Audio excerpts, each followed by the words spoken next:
निधि बुरी तरह से रोए जा रही थी और दर्द से तड़प रही थी। अब ये दर्द उसकी सहन शक्ति से बाहर हो रहा था। वो और नहीं रोक सकती थी। सीमा जी और बेला निधि के पास आई और उसे संभालने लगी। अक्ष ने अपनी ताकत लगाकर उसे खड़ा करने की कोशिश की, पर निधि उठ ही नहीं रही थी। अक्ष ने कहा, Nidhi, keep calm, just stand up, we have to get to the hospital right now.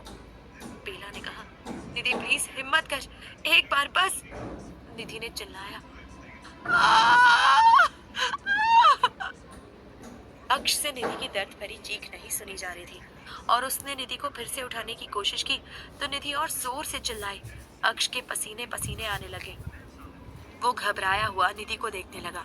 सीमा जी ने निधि के माथे पर हाथ फेरा और कहा, बेटा एक बार कोशिश कर ले, तुझे आराम मिल जाएगा मेरी बच्ची।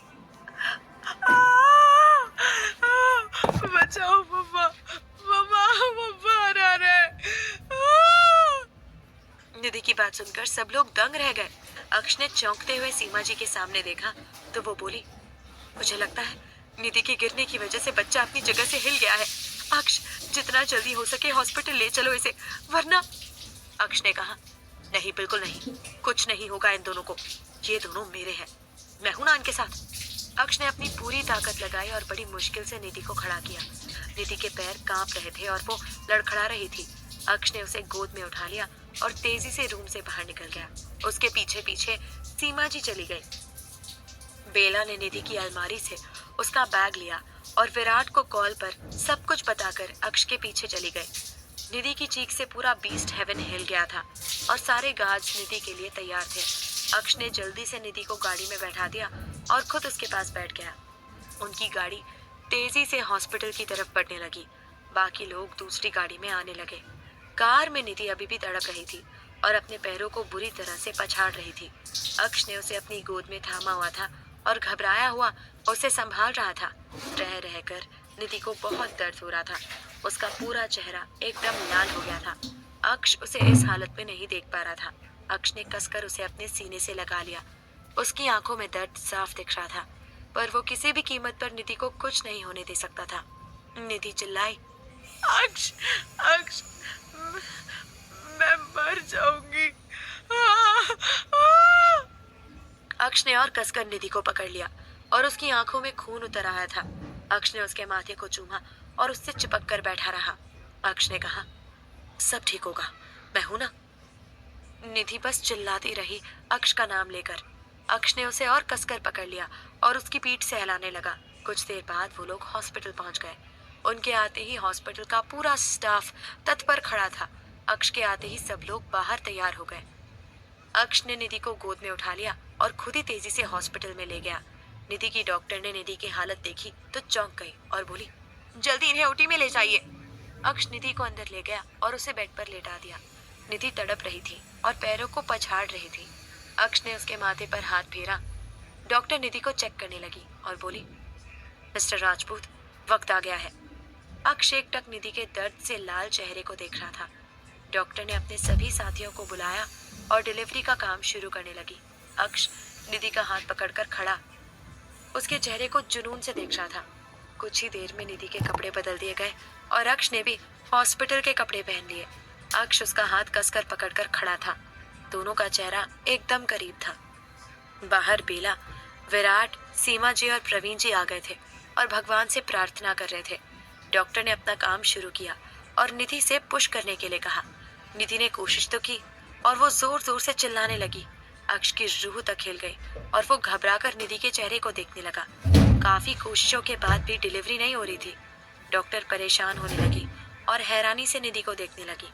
डॉक्टर ने दोबारा चेक किया और अक्ष के पास जाकर बोली, मिस्टर राजपूत। अक्ष बिना उनकी तरफ देखे बोला, हाँ। डॉक्टर बोली, ऑपरेशन करना पड़ेगा। अक्ष चौंक गया और हैरानी से डॉक्टर की तरफ देखने लगा। डॉक्टर ने कहा, yes, we have to do this. Aksh ने कहा, बट व्हाई? डॉक्टर बोली, बेबी हेल्दी है और मिसेस राजपूत नॉर्मल डिलीवरी नहीं कर सकती हैं, उनकी जान को खतरा है। अक्ष के चेहरे पर पसीना आ रहा था। वो निधि की तरफ मुड़ा और उसके चेहरे को पकड़कर उसके माथे को चूम लिया। निधि अभी भी रो रही थी। अक्ष ने निधि की आंखों में देखते हुए कहा, आपको जो भी करना है करो, पर इसे कुछ नहीं होना चाहिए, और ना मैं। इतना कहकर अक्ष खामोश हो गया और आंखें बंद करके निधि के माथे से माथा भिड़ा लिया। डॉक्टर ने निधि के निचले हिस्से को सुन्न करने का इंजेक्शन दिया और ऑपरेशन शुरू कर दिया। अब निधि को दर्द का एहसास नहीं हो रहा था और वो अक्ष के चेहरे को देखने लगी। अक्ष उसे बेतहाशा प्यार से देख रहा था। निधि कांपते हुए बोली, बेबी हो गया क्या? अक्ष बोला, हो रहा है, बस तुम हिलना मत मेरी जान। निधि बोली, मुझे दर्द क्यों नहीं हो रहा? मेरा बेबी ठीक तो है ना? बोलो ना प्लीज। अक्ष ने कहा, बिल्कुल ठीक है वो, और आ रहा है बहुत जल्द। उसे तुमसे बहुत प्यार है, इसलिए तुम्हें दर्द नहीं दे रहा।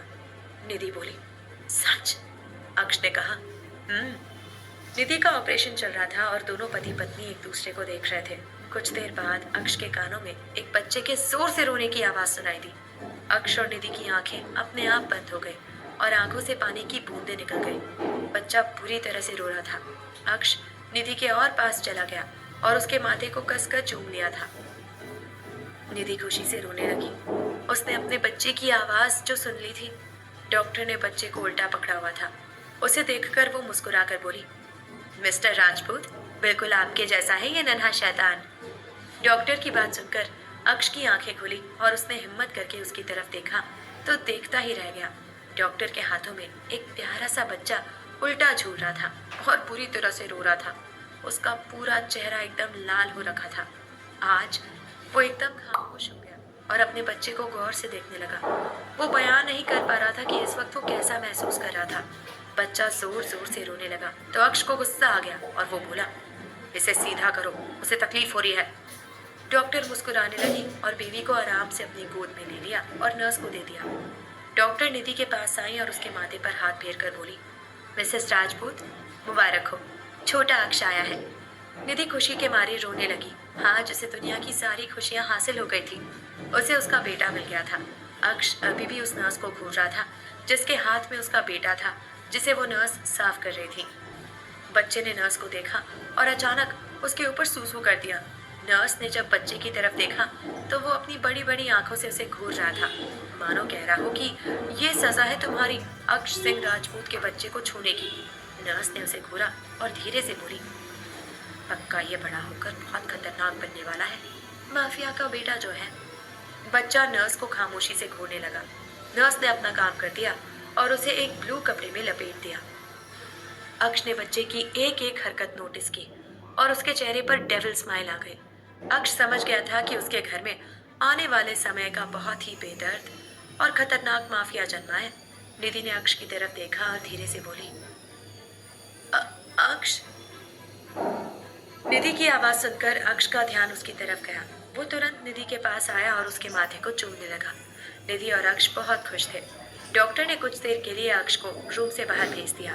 अक्ष बड़ी मुश्किल से बाहर गया और जाते जाते उस नन्हे माफिया को देखने लगा जो नर्स की गोद में अपने जिस्म पर लिपटे हुए ब्लू चादर से अपने छोटे छोटे हाथों को बाहर निकाल रहा था। अक्ष उसे एक नजर देखता हुआ बाहर चला गया।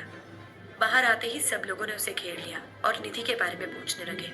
विराट ने कहा, भाई भाभी कैसी है?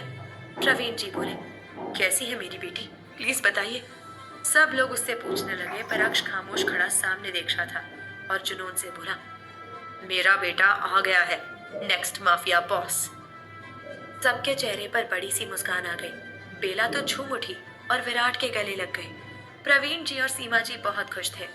वो दोनों नाना नानी जो बन गए थे। सब लोग अपनी अपनी खुशियां मना रहे थे। विराट अक्ष के गले लग गया और बोला, भाई मैं बहुत खुश हूँ, मैं चाचा बन गया और आप पापा, हमारा परिवार पूरा हो गया भाई।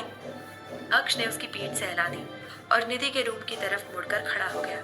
कुछ देर बाद डॉक्टर बाहर आई और बोली, मिस्टर राजपूत, ऑपरेशन सक्सेसफुल रहा और अब आप लोग मिसेस राजपूत और उनके बेटे से मिल सकते हैं। अक्ष तेजी से अंदर चला गया और बाकी लोग भी उसके पीछे पीछे आ गए।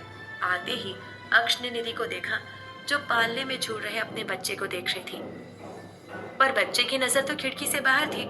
अक्ष ने निधि का माथा सहला दिया। डॉक्टर ने बच्चे को गोद में लिया और अक्ष के पास ले जाकर बोली, ये लीजिए आपका बेटा जो कि बड़ा शैतान है। बुरा मत मानना, पर इसने 2 से 3 बार नर्स पर टॉयलेट किया है, पता नहीं क्यों, उसे शायद वो पसंद नहीं आई। सब लोग हंसने लगे। निधि के चेहरे पर भी प्यारी सी मुस्कान थी। अक्ष ने अपने बच्चे को गोद में ले लिया। उसे एक अलग सा एहसास हुआ जो पहली बार था। अक्ष के हाथ मजबूती से नन्हे माफिया को थामे हुए थे। कहीं वो नन्ही सी जान उससे छूट न जाए। अक्ष की गोद में आते ही बच्चा उसे खामोशी से देखने लगा। उसके चेहरे पर कोई भाव नहीं था। वो अपने ही पिता को ऑब्जर्व कर रहा था। दोनों की नजरें आपस में मिली और दोनों शांति से एक दूसरे को देखने लगे। अक्ष का बेटा निधि की तरह गोरा था, पर उसकी शक्ल बिल्कुल अक्ष के जैसी थी। दोनों की नजरें काफी वक्त तक एक दूसरे को देखती रही और अचानक अक्ष उसके सामने कातिल तरीके से मुस्कुरा उठा। तो वो बच्चा भी मुस्कुरा उठा और अपने छोटे हाथ अक्ष के सीने पर रख दिया और उसे देखने लगा। कुछ दिनों बाद निधि हॉस्पिटल से डिस्चार्ज हो गई। अक्ष निधि के पास गया जो अपने बच्चे को निहार रही थी। तभी अक्ष उसके काफी करीब आया और उसे पीछे से कसकर पकड़ लिया। निधि के चेहरे पर मुस्कान आ गई और उसने अक्ष के हाथों पर अपने हाथ को रख दिया और कहा, एएसआर ने जो चाहा उसे वो सब मिल गया। अक्ष ने निधि की गर्दन को चूमते हुए कहा, एएसआर को उसकी मलिका चाहिए थी जिसे वो किसी भी कीमत पर हासिल करके रहा, और आज देखो यही मलिका मेरी सल्तनत की आन बान और शान है, मेरी रानी है। निधि बोली, अक्ष मैं आपसे बहुत प्यार करती थी, हद से ज्यादा, आप सोच भी नहीं सकते उतना। अक्ष ने निधि को अपनी बाहों में उठा लिया और उसे लेकर बालकनी में चला गया और वहां उसे रेलिंग के पास खड़ा किया और उसके चेहरे को चूम कर बोला, कहा था ना तुम मेरी ही बनोगी, मेरी बाहों में ही पूरी जिंदगी गुजारोगी। निधि बोली, सोचा नहीं था कि एक माफिया से प्यार हो जाएगा, वो भी इतना ज्यादा। अक्ष ने निधि के माथे को चूम लिया और बेहद शिद्दत से बोला, निधि ये माफिया, ये बेदर्द तुमसे हर हद से ज्यादा, हर सरहद से पार प्यार करता है। मैं तुमसे इस दुनिया में सबसे ज्यादा प्यार करता हूँ।